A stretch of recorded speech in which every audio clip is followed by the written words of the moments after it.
What's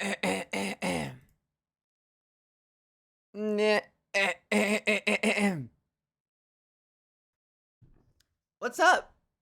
What's up, gang? Hi. Look at this poof. Look at this. Just get a load of this friggin' poof. Oh, yeah. Herbal Essence commercial. Ah, yeah. Ah, yes. Just in the shower. Ah, yes. Herbal Essences commercial. Who's old enough for that? I think most of you are. The impression I get from the people who tune into this show, we're all just a bunch of millennials and up. Are we not? Prove me wrong. Where were you on 9/11? Prove me wrong. Where were you on 9/11? Ah, that's always fun. That's been fun since 1993, which I was alive for. See, there, I proved it. Where was I 9/11? I was in elementary school. I was in the classroom. I remember that. And one of the teachers came in and she said, "Hey," it was like, I think it was lunchtime. And one of the teachers came in and she was like, "I'm turning on the radio because something big happened in New York." And we were like, "Yeah, yeah, yeah, yeah, yeah." And everybody just talked over the radio, ignored it. And then when I got home, my mom was glued to the news and I could see why. So that's my 9/11 story. And then it got real when I got home. Anyways, I'm not here to talk about 9/11. I'm here to get hair tips cuz this shit is unruly. Is it? No, it's fine. I just got a big ass cowlick going on here. Look at that. Look at this cowlicky. It's cute. Whatever. It's cute from this side. Not so much from from this angle. It's like a koala ear, you know? It's like a Pooh Bear ear. It's circular, it comes back in. Someday I'll figure out what to do with this. I don't know. When it gets long enough, I hope it finally sits down and gravity does something to it. Otherwise, it's just gonna fucking, yeah, just out. Can you imagine if it just kept growing outwardly like this? And I would have to Cameron Diaz it, use my own recipe. Yeah, you know what I mean? Use my own recipe. Use my own recipe. You know what I mean? You know what I mean? Is this gonna get me banned from Twitch? Just using my own recipe. And then you know, then tamp it down. Otherwise, you know, let's go this way with it today. I always part to the other side. Let's part to this side today. See what happens. Oh my god. So voluminous. All right. What's up, y'all? My roommate and his girlfriend are watching Little Miss Sunshine in the next room and I can hear it. I can hear it. It's they were at the scene where it's the beauty pageant finally is happening. And let me tell you something. Really reminded me how bizarre that culture is. I don't understand it. Naturally, I don't get it. I don't get people who do it.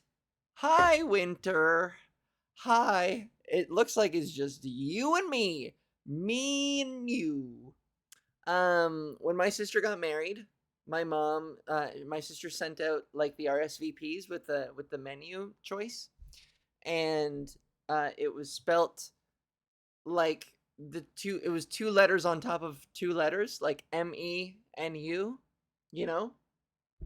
Hi, morning wind. Hi. Hello. So the invites had ME and NU underneath, and when my mom saw it, she went, "Me and you." Oh, that's nice. Me and you. My sister was like, no, no, mom, it's menu. Yeah, you know, don't our parents just say the most adorable things sometimes, you know? My mom saw that and went, me and you. Oh, that's nice. My mom also, there was a time when I was really super into Guitar Hero. That's what finally made me pivot into real guitar. I got so good at Guitar Hero that I was like, it's time I picked up an actual thing because this is getting a little pathetic. But I remember my whole family got involved, and even my mom. My mom would never play a video game, but she like really enjoyed Guitar Hero. And you know, she's a older gal. No, I shouldn't say that. But a hype train is close. We're already hyping. Guys, I don't have a guitar today. Just so you know, not to discourage any hype trains. I don't know. Maybe I'll wear a corset for the rest of I'll do that. I'll wear a corset for the rest of the cast. If it gets to level whatever the fuck. I don't know about these hype trains, but if you pay enough, fuck it. I'll whore myself out. It's not whoring myself. I'll wear a corset and you'll see it. I'm already not wearing a bra, so you know, it's like the next thing, I guess. Anyways, my mom really enjoyed Guitar Hero. She would play on easy mode. She would always play. Yeah, I want to wear more corsets just in public. I feel like that is that socially acceptable? Who gives a guff? I'll do it anyways. I'll do what I want. So every time my mom would play Sweet Child of Mine, she would lose at the beginning of the solo when they're like, "Where do we go now?" And when she was talking about it one time to me, and she was like, I love that game. It's so fun. And it's really hard. Every time I play Sweet Child of Mine, I always lose at the where are we going part." My mom, isn't that adorable? I always lose at the where are we going part. Oh, where do we go now? She's like, where are we going? Oh, me adorable mum. Mum, why are you so cute? I gotta hydrate today, I'm telling you. I haven't been hydrating enough. Hi, Emily. Hi. I had a boozy weekend, and now check this out. Let's see if I can get close enough. My skin is breaking out, and I have 2 pimples. Boop, boop. On like, hot there again? Oh yeah, it's a scorcher. You bet. But I washed my hair just before this, so, you know.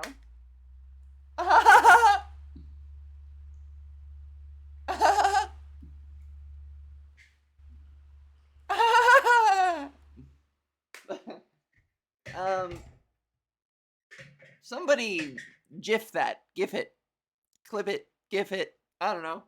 Do something with it and send it to me, and then it'll go viral. I don't know how it works. I don't know how it works, baby. I don't try hard enough. Anyways, I don't try hard enough to go viral. That's another cute thing that my mom said to me once. She was trying to be helpful, and this might have been, I don't know, 7 years ago.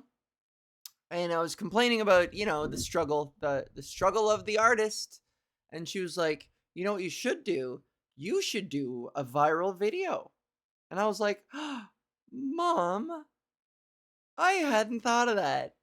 Oh, wow. Thanks, Mom. I'm being sarcasmaloid. I'm being a big old sarcasmaloid version 3.0 to the year 2000. Sarcasmaloid 3000. But it was cute. She was trying to help. You know? My mom one time, I used to get bullied nonstop. Surprise, surprise. At Lithuanian school. I used to get bullied I would go to Lithuanian school every Saturday. We would drive in through Toronto. We would start from the east at home in Whitby. If you know any geography, fuck it, I'll fill you in. Toronto's the big city in the middle, and then all these cities on the outside. And Whitby is on the east, and Mississauga is on the west. And we would drive through Toronto. I never got the classic childhood experience of Saturday morning cartoons. I was deprived of that my whole life because every Saturday morning we would commute. We would leave at whatever 7 in the morning to go to, and then I would get bullied and psychologically and emotionally tortured every Saturday. And if cell phone cameras had been commonplace when it happened instead of an I am very rich thing, I'd be known as the guy Vic Mignonia, legendary sex pest anime dub actor, tried to shoulder check out of the way and biffed horribly, ending up on his ass. That would have been a hell of a viral video. Oh, hell yeah. Dodging a shoulder check? Love it. But you've described it well enough that we, the audience, can picture it. How's that? Everyone take a second and let's just picture it. Feel free to do a satisfied sigh to yourself. Mm-hmm.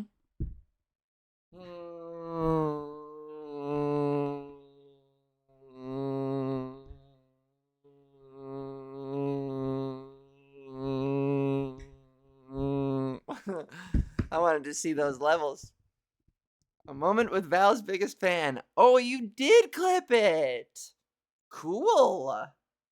Yeah, if you send that to me in an email or something like that, I don't know. I'd post it on my Instagram.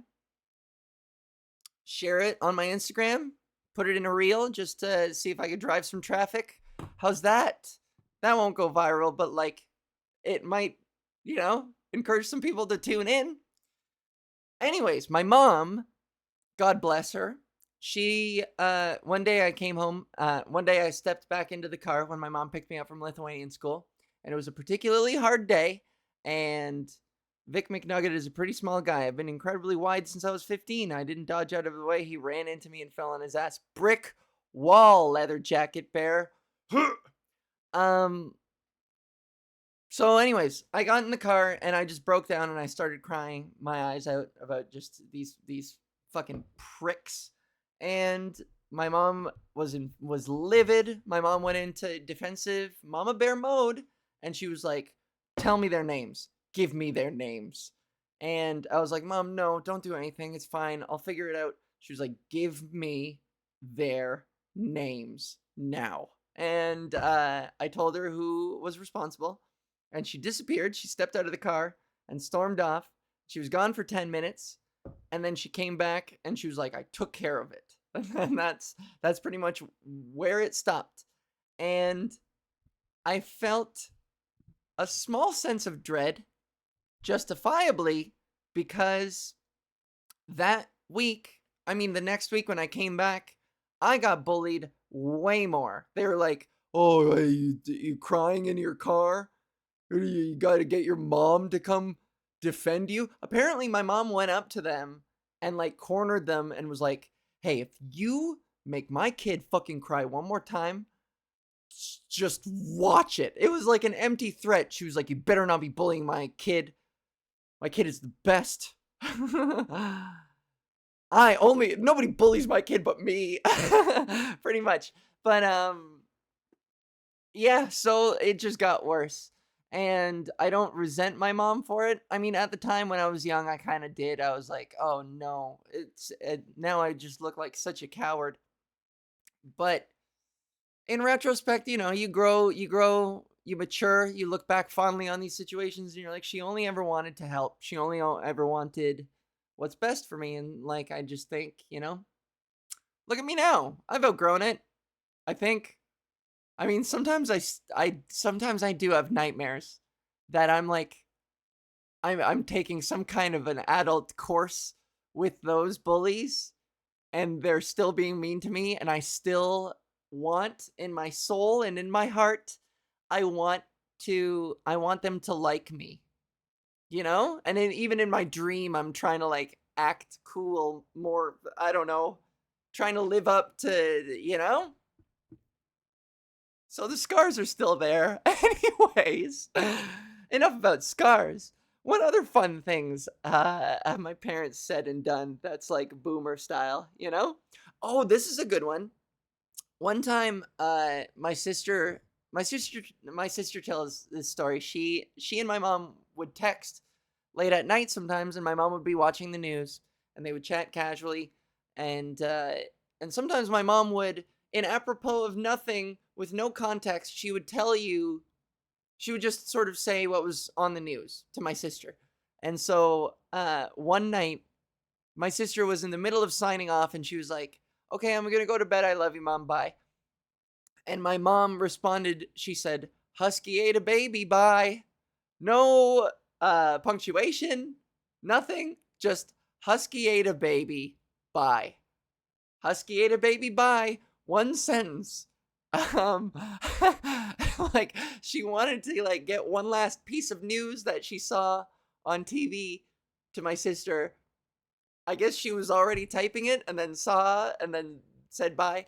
But we always poke fun at my mom for that one. Husky ate a baby, bye. Sometimes when we say goodbye to each other, we go, Husky ate a baby, bye. That's fun. Oh, it's fun reminiscing about this stuff. What else? I don't know. I had little notes here. My family was never a pranky family. One time, when I was little, this is a serious 2 in the morning thought. Yeah. One time when I was a little one, I would have been grade 3, 4, grade 4. A family memes. It is a family meme. And you know, I'm kind of proud of this. My family loosely follows my career. My siblings, for the most part, don't really care what I do. They don't. They don't watch any of my content. They don't care. The first taping that I ever did, I did have a joke about my mom that everybody thought was a bit harsh. In my defense, all I did was repeat something that she said to me that was very mean. And so if you don't want me to talk, I didn't talk shit about her on stage, but I did recount the experience. And then it turns into a self-deprecating joke, so really I'm the butt of the joke, but I did take something from real life that she said and used it, and it made everybody uncomfortable, and I learned a valuable lesson in not talking about my family, which is exactly what I am not doing right now. But where was I going with this? Shit. Oh, crumb. Oh, where was I going with this? What the hell? They don't follow my career. They don't really care. What the fuck, man? Oh, that's where I was going with this. Okay, so they don't really follow my career, but every once in a while, like when I like my vocabulary, my vocab will sometimes make its way into the family, and that makes me so proud. Even if they don't really like my comedy. I mean, my dad's a fan. My dad comes out to shows and he loves my act. He thinks it's great. But every once in a while, like a Valism will make its way into the family, and I'm so proud. Like my roommate and I have this thing for the longest time where we would say "very good." So we saw this video once. It was like a trucking simulation that was so bad. We watched like a YouTube video of it. Everything was pixelated. The truck physics were off. So it would just topple over. It was just a garbage looking game. And the top comment was, "This is for a good game," and it was spelled VERGUDGAEM game. This is for a good game. and and my roommate and I would quote it all the time. We would go like, "This is for," whenever we were playing a game that we liked. It was like one of us would be like, "Hey, how's the game?" And they'd be like, "This is for a good game." And so "very good" became just a part of our vernacular. Whenever you're like, instead of saying "okay," meet me here, we'd be like "very good, very good." And now my family always says "ver good" to everything. You know, if my mom makes a nice meal, we all go, "Mom, this chicken is ver good. This is ver good chicken." So it makes me so proud when a Valism makes its way into the fam. I love it. And you know what? I don't mind that they're not fans of my comedy. I don't mind that they don't bother. It's liberating. I don't have to. I do worry about what they think. And so the less of me they care about and watch, then the less I have to care about. We have this mutual unspoken agreement where I no longer talk about them on stage, except my dad. My dad is cool. Not that I was ever gonna misrepresent them, but whatever. Um. Anyways, pranky families. When I was young, my dad, on April Fools, it took me 22 years. Fuck that. 26 years of my life to finally recognize April 1st and to be ready and aware. And even still, I always forget. I mean, most people probably forget April Fools until the first prank happens to them. You gotta get fresh on the prank. Pranksters gotta get an early start. The early bird gets the prank on April Fools, because once you get somebody once, then they are hardened for the rest of the day. They're skeptical. They're not gonna fool me twice. It's like the famous George W. Bush once said, "Fool me once, shame on you. Fool me twice, you can't fool you fool me once, you can't fool me again." Isn't that how it goes? Fool me once, shame on you. Fool me twice. Listen, you fool me twice, you can't fool me again. You fool me once, you can't fool me again. I love that. Guys, remember George W. Bush? Boy, those were good times. We had no idea how good we had it. You know? We had it so good with Bush, man. So good. I'm kidding. Don't take me seriously. Anyways, when I was in grade 3, 4, somewhere in there, my dad, when I came home once, he handed me a fake, obviously, $1 million bill, a Canadian $1 million bill. And he pulled me aside and he was like, "Listen, I'm giving you this. Don't tell any of the other kids. Don't tell anyone else in the family. This is our secret because you're my favorite." And he gave me $1 million bill and he was like, "Everyone else is gonna hate that I gave you this. They're gonna be so jealous. So let's keep this a secret between you and I. But this is very important. And this is my sign to you. Hi, Morning Wind. Hi, Aggie." He was like, "This is proof that you are my favorite child." And I took it so seriously, wide-eyed. I was like, "Oh." And you know, I grew up in a family of 5 kids, 4 siblings, and I was the second youngest. And so naturally, when a parent tells you that you're their favorite and gives you $1 million bill, that's not a secret you can keep for long. So I almost immediately, maybe an hour later, I was bursting with it. I like stuffed that $1 million bill in my underpants. It was burning a hole in my tighty whities, man. In my little 3rd grade tighty whities. This $1 million bill.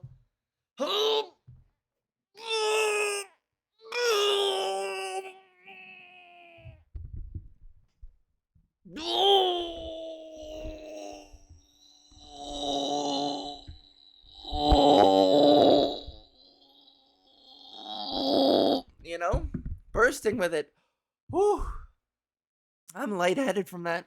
And then finally my brother was like, "What's wrong with you?" And I was like, "I'm Dad's favorite. I'm Dad's favorite. He gave me $1 million. I'm Dad's favorite." And he was like, "No, you dumb. That's not real. $1 million bills aren't real. Who'd walk around with $1 million bill, idiot?" And so I had to go back to my dad and be like, "Paul told me that this wasn't real." And he was like, yeah, yeah, you got. Actually, I think I vaguely recall when I came back to my dad to be like, hey, what's the deal? I think he like completely forgot. He was like, oh, you're just figuring that out now? He was like, oh, wow, you really believed it, didn't you? I have a gay uncle who had been like dating his boyfriend for so long, and my family, to be honest, they never really like talked about it. They were like fine with it, but they never really called it what it was, you know? Until like I remember I was way too old to realize this, but I was like 16. I was probably even close to like leaving the house to go to university. I was probably at the ripe old age of 17 or 18, the age where I should know better. And I remember just being completely blown away at the new information that my dad just casually he was like, "Yeah, Uncle D and his boyfriend are coming over this weekend," and I would be like, "Huh?" He'd be like, "Yeah, Uncle Darius and his boyfriend are coming." I'd be like, "You mean his roommate? Huh? You mean his friend? His roommate?" My dad was like, "No, they're gay." Huh? Oh. Oh. My family used to call me Space Cowboy because I was always like oblivious. I was just always oblivious, and I still am. You know, so many times things will happen to me where people are like, "What, you didn't see what was right in front of your face?" And I'd be like, "Well, I don't know. I was just in my own universe." My head is a constantly swirling.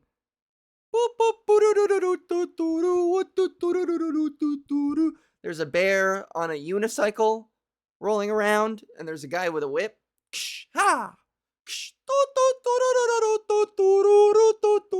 There are poodles jumping through flaming hoops. It's just on my brain 24/7. That's what's going on. And I just get deep in thought sometimes. And so, lol, roommates just heard today an old murder documentary, and the Texas News referred to two gay male lovers as roommates. Oh yeah, you gotta love how like media tends to try and cover those things up. You know, like um, why am I blanking on the volcano, the ancient thing of the volcano, and everybody got covered in ash and they died? How am I blanking on this? Oh, I'm gonna be so mad when one of you names it. You know what I'm talking about? You know what I'm talking about. God damn it, I know this. How don't I? When everybody was covered in ash from the volcano and they all died, Vesuvius?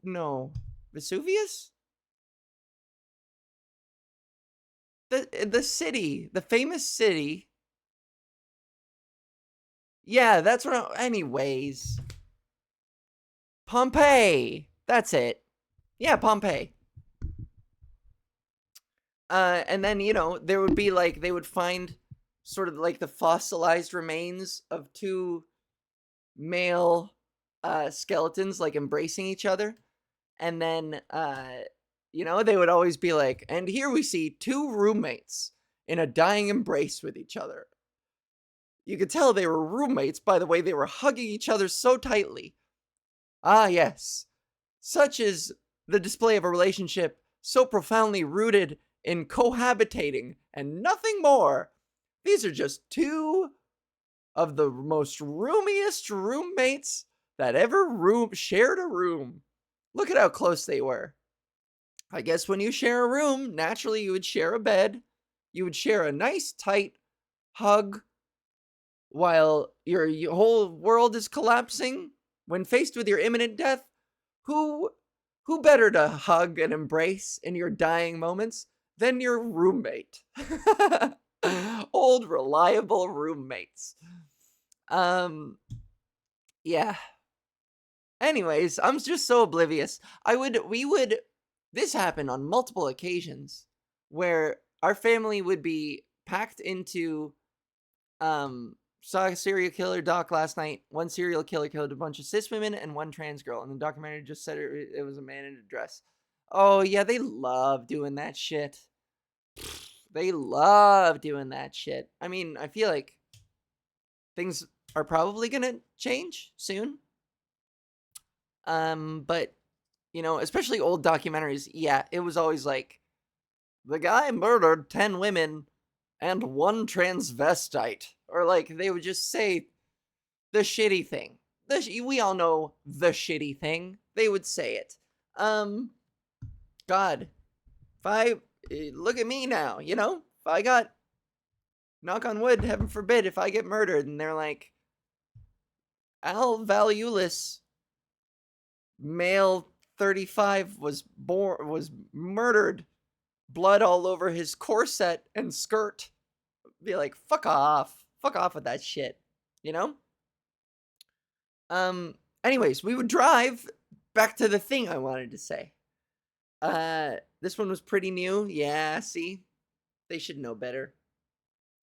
I'm optimistic that that they'll learn. It'll get better, I think. I should hold this lower so you guys can see me better. There we go. That's good. Yeah, that's better. Ish. I need a higher chair. So we would be on our way to a funeral, like one of our grandparents would die, and we'd all load up into the Suburban, and I was always at the back, of course. And we would drive to the funeral, and maybe like halfway there, a little voice from the back would go, "Where are we going?" Just like my mom playing Guitar Hero. "Where are we going?" And then my family would all, you could hear the record scratch, even the radio would cut out. And then everyone would turn around in the car and look at me in my little suit and be like, "You can't be serious. Where are we going? Grandma died. Grandma died 4 days ago. Why do you think you're in a suit? Yeah, we're going to the grocery store. We're going to a red carpet ceremony and we didn't tell you." You know? I was that kid. I was the oblivious kid, you know. I was never a prankster. I don't know. I'm always about harmless pranks. You know? One time I got mad at my mom. My mom implied that I was stupid. And then we got in a fight and she implied that I was unintelligent, and I took offense to that. Great offense. So much offense that I've been working on my vocabulary ever since. The reason why I am as articulate as I am is because one time my mom implied that I was dumb. And I was like, "I'll show you." And who knows? Jury is still out if I succeeded or not. Um, but I remember we had an argument, and then she was like, she sent me to do a chore. She was like, go set the table, or go get go get leftovers out of the fridge. And then I think I remember she said, if you can do that right, or something like that. She was like, "Why don't you go get the leftovers out of the fridge if you can manage that, if that's not too much for you?" And I got so pissed, and I emptied the entire fridge. And like I said, I have a big family, 5 kids, 7 people in a family, so that fridge was stocked. Let me tell you. And like, I'm an athlete. My brother was an athlete. We ate a lot of food growing up. And so my mom implied, she was like, "Yeah, if you can get this one right, then go get the leftovers out of the fridge." And I was so pissed that I unloaded everything. And she came inside from wherever she came into the kitchen to see like the entire kitchen table just completely loaded with stuff, and me smugly sitting there like, "Did I do it right? Did I get that one right? Or did I screw this up too? Tell me. Tell me where I can improve here." That was me taking a stand